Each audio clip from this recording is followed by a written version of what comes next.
The Tale of Shiruyeh and Shirin, Volume 1. The next story I'll tell comes from the age of Shiruyeh, the Lord of Pestilence.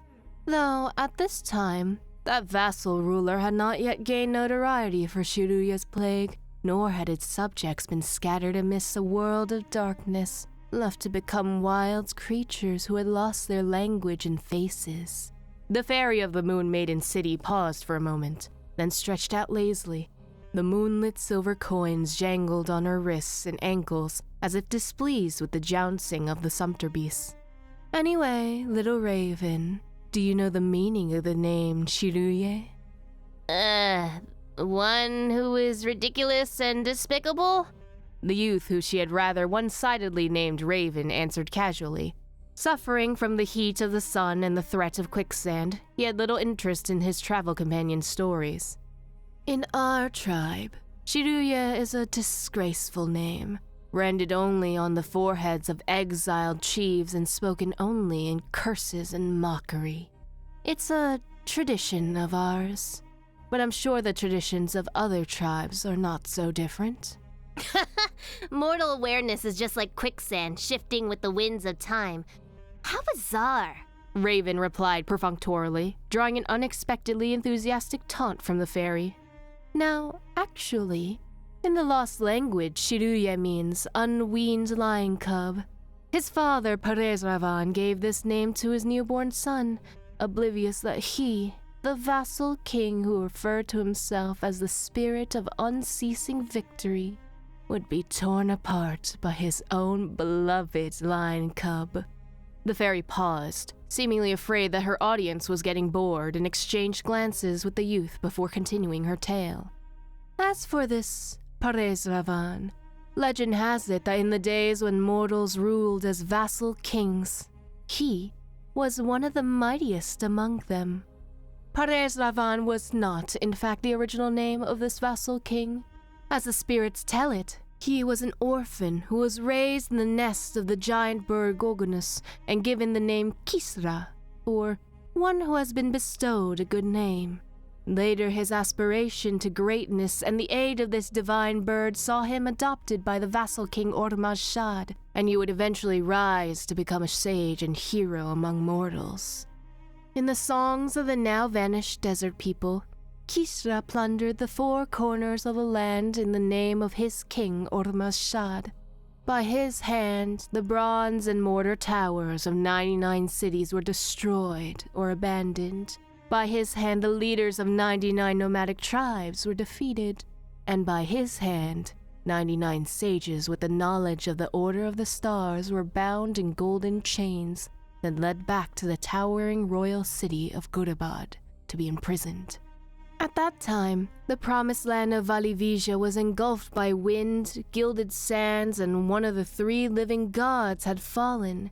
Amidst a century of chaos and confusion, the scattered mortals ensconced themselves in vassal states, until my lord Al-Ahmar and the sage king of the Greenwood gathered their subjects.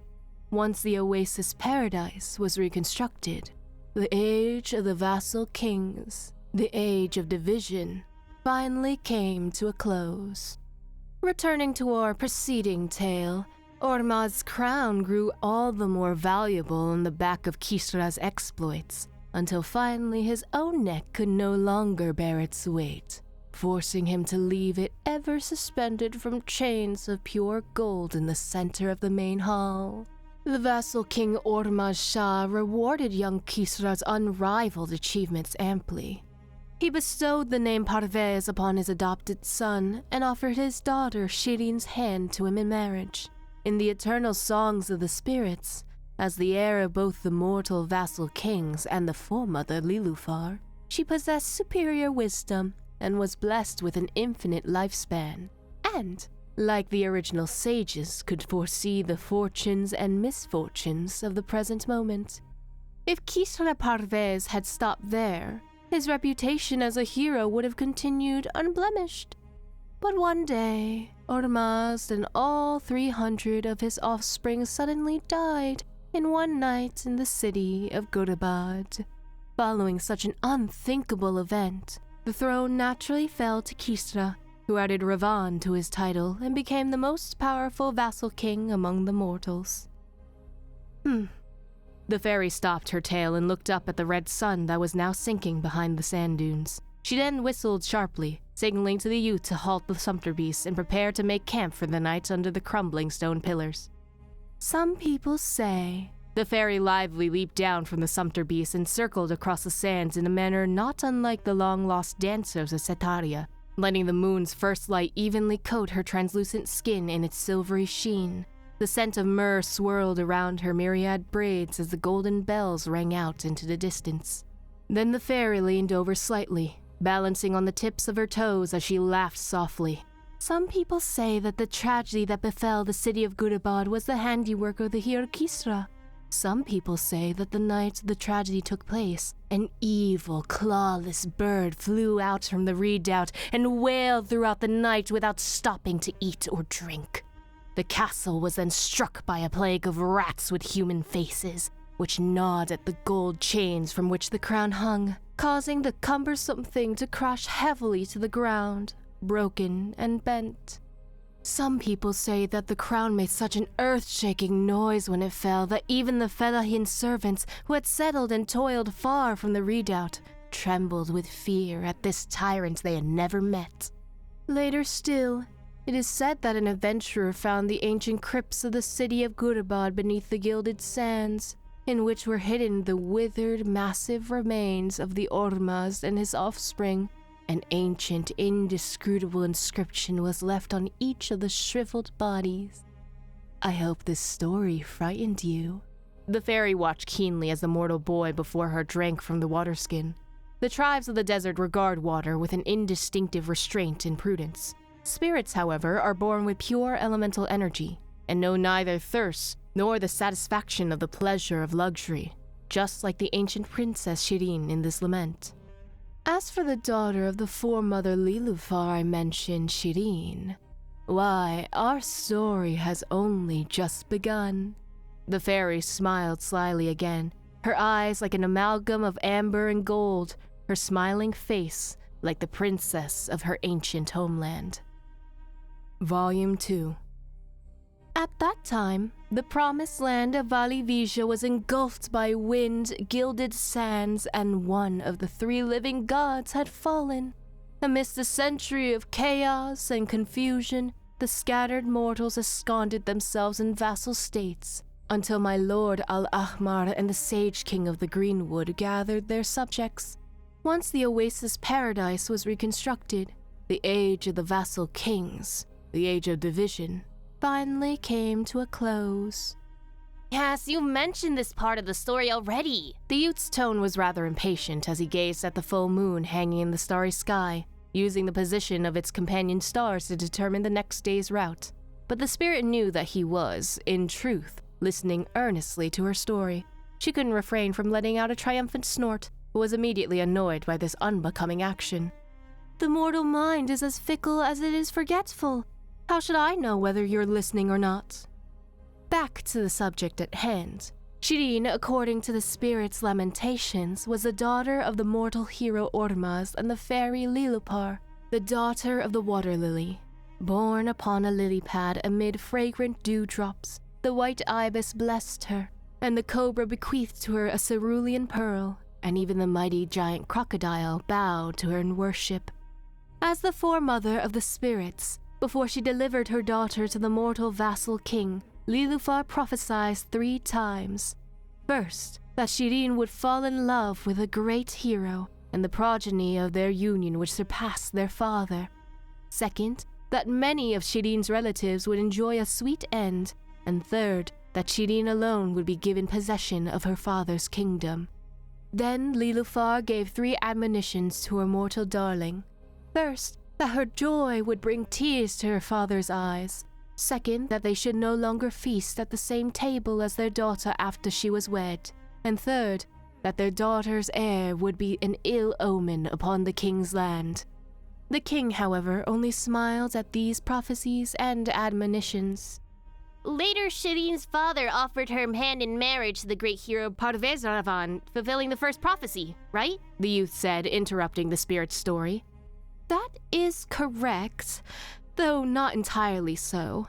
The spirit laid a finger on the tip of the youth's nose, and the latter hurriedly moved away. His face flushed as if he feared she might put some ethereal deadly curse on him. The spirit once again found herself amused by such an innocent act. By the time Shirin grew a little older and more cognizant, the vision her mother laid out for her became a lingering curse. She spent her days awaiting her chance to fall in love with a hero, waiting for the day when she would inherit her father's kingdom, and longing for that sweet and perfect future. But it never came. Truth be told, Shirin's marriage to the hero Kisra was not a happy one. After all, mortal heroes are all warped people harboring the ambition to rule. The daughter of Lilifar carried the pride of the spirits, and thus she found the golden trap of the mortal hero's supposed affections hard to endure, and she found no peace between the bed and the hearth. And so at last, a vivid hatred coalesced from this passionless, dull, rotten life, the same hatred that those imprisoned in the silver bottle carry. Later, on the night of the infamous grand banquet, a few lowly slaves, mages of the Mazandaran oasis, or perhaps some illiterate Felihin servants, dripped scorpion venom into musk honey and offered it to the vassal king Ormazd and his 300 heirs. They then watched as they sunk into the sweet, dreamless landscape of death, drowning in the fat and blood of the wretched as their blood and tears flowed freely. And on this night, all who remained with dreams left to enjoy were Shirin, who had been excluded from the party by her own father, and her reluctant co-conspirator and husband Kisra. The lowly regicides were thereupon submerged in the honeypot as punishment by the new king, and they cursed him with their last breaths as they choked on the sticky honey. And from the new king's mouths gushed blackened, dirty, and bloodied lies, which gradually stained his hero's reputation a deep black. And so the second prophecy was fulfilled. Later, Shiruyeh, the son of Kisra Parvez Ravan, grew to adulthood beloved by his mother, but was banished by his father from the towering city of Gurabad. Made by his father to hide his face and flee on a fast steed, Shiruyeh was henceforth forbidden from setting foot in the city again. Undoubtedly terrified of the fairy mother Lilufar's warning, it was Parvez Ravan's fixation that gave rise to the cowardice that spurred this decision. And so Shirin once again found the perfect opportunity for revenge in the vassal king's unfettered fear. One night, she disguised herself as a divine princess of the temple to the moon goddess and met with her prodigal son who had sojourned there. In the lingering silvery light that danced amidst the dew-dotted lilies, she gave the masked wayfarer this false, illusory prophecy. Is the tyranny of the wanderer's father not his greatest misfortune? O darling of the moon goddess, everywhere the moonlight touches is yours to rule, and every seed you sow shall grow and flourish. Since the moonlight had granted you a good bow and sharp blade, why do you suffer that coward idling upon the throne? Why not muster up the courage to face your hatred, to face yourself? Legend has it that just as Shiruyeh hesitated in indecision, a gust of wind rushed through the night and blew the veil Shirin had used to conceal her face away. Seeing that familiar face, the young man who had been forced to cover his was instantly overcome with terror and shame. He fled the sullied temple in a panic, and laughter soft as the ringing of a bell, and the cruel moonlight bore witness to his fear. The story from here is a lackluster one. The peerless vassal king Parvez Ravan would be stabbed to death in his bed by his own masked unfilial son, and his magnificent bed, once adorned with sapphire and golden animal horns, would be indelibly stained with this blood. The dirge of the spirits then goes like this. After committing this crime of treason, Shiruyeh wept bitterly before his mother Shirin in repentance. But Shirin did not reprimand him. Rather, she took her beloved son into her arms, removed the brass mask symbolizing his exile, and left him with an affectionate kiss of benediction. After Shiruyeh claimed the throne, he was long tormented by inescapable nightmares until finally, on a frenzied night of wandering, he fell into a deep black chasm in the earth and disappeared. Later, the Great Plague emerged from that chasm and swallowed up half of the souls in the city of Gurdabad. The kingdom, having lost its vassal king and his servants, fell into ruin and was gradually devoured by the insatiable yellow sand. The scattered survivors of this calamity called it Shiruyeh's plague, the divine retribution invited by the absurdly short-lived despot himself. As for his mother Shirin, Lilufar's third prophecy was indeed fulfilled. She and the heir she bore won true freedom in a kingdom ravaged by vengeance, and they became evil apparitions, death knells to the conceited. Some people say that Shirin was later subdued by my lord Al-Ahmar, who detained her in a magic silver bottle. Others say that she still roams the desert, tormenting overconfident adventurers and tirelessly searching for the beloved child she had lost to that dark world. The fairy smiled proudly, having theatrically concluded the story. This time, the moon was already high in the sky, and the distant ancient time, when the desert had not yet become a desert, was nigh. It was time for the divine priestess to hold the sacrifice.